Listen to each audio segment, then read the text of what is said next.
Allora Gian Antonio, un momento questo molto difficile per la realtà come la tua. Un parrucchiere è anche un po' psicologo. Sì, è un psicologo perché parli insieme con chi stai lavorando e lui logicamente si esprime con te. Tu, Gian Antonio, parli anche in qualità di presidente provinciale, Sì, sono giusto? presidente provinciale degli acconciatori per Confartigianato. E quali sono anche le linee guida di Confartigianato in questo momento agli acconciatori che suppongo avranno un sacco di dubbi, un sacco di Sì, perplessità sì, su questo allora momento? diciamo che abbiamo creato un protocollo e quindi per le nuove, quando riapriremo, quando sapremo la data che potremo riaprire, quindi sarà tutto un po' diverso. Intanto si lavorerà sempre per appuntamento e tutti per appuntamento, innanzitutto, con un tre addetti all'interno del salone, non più di tre addetti, e quindi con tre persone, ogni addetto può fare una persona. A meno che non ci sia, diciamo, una posa di un colore, allora puoi avere una persona, due più dentro. E poi, logicamente, come ho detto prima, ci sarà all'entrata, bisognerà sanificare le mani, bisogna pulirsi le mani in questo igienizzante.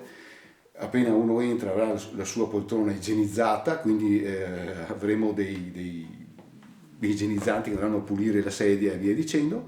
Avremo anche l'uso di guanti, mascherine obbligatorie e addirittura la visiera se facciamo le barbe, quindi addirittura una visiera.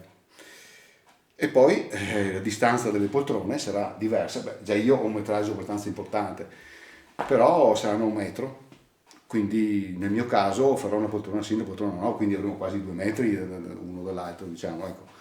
Questo è un po', e anche i labelli avranno lo stesso problema, insomma, bisogna fare uno sì, uno no. E non potremo avere gente che aspetta dietro, ma lavorando per appuntamento questo tipo di problema viene risolto subito, insomma, ecco. Cioè, sicuramente ci saranno nuove criticità, no? Sì, Ogni sì, volta che sì, ci sono sì, nuove sì, normative ci sono anche nuove sì, sì, criticità.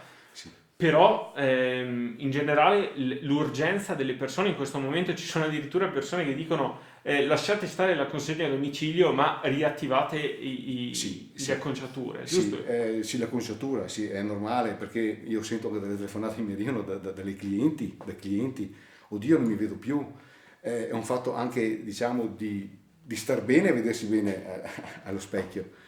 E la gente adesso, diciamo, dopo 2 mesi è un po' fuori taglio, sicuramente, abituati come eravamo che le presenze erano all'incirca di un mese e mezzo, un mese, adesso diciamo le cose sono un po' cambiate e quindi sicuramente i primi mesi saranno molto affollati e bisognerà cercare di distribuire il lavoro in maniera un po' diversa, forse allungando anche un po' gli orari, che questo è stato richiesto anche questo da parte nostra.